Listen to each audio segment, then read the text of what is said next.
अतिवृष्टीग्रस्तांच्या मदतीसाठी भूमिपुत्राकडून निवेदन। रिसोड तालुक्यामध्ये 23 जुलै 2025 ला मोप वाकद मंडळातील गोहगाव, महागाव, उकीरखेडा, शेलू, पिंपरखेड, बोरखेडी, बाळखेडा, एकलासपूर, पाचंबा अशा अनेक गावात अतिवृष्टी झाली। ओढ्या आणि नाल्याच्या काठावरील तथा पाणथळ जमिनीवर पाणी साचून पेरलेल्या क्षेत्राचं खूप नुकसान झाले।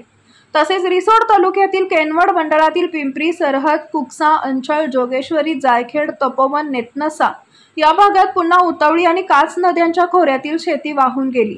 21 जूनला याच भागात अतिवृष्टीने प्रचंड नुकसान केले होते। याआधी या भागात एवढे प्रचंड पाणी कधीच येत नव्हते। बाजूला झालेला समृद्धी महामार्ग सुद्धा याला कारणीभूत असू शकतो।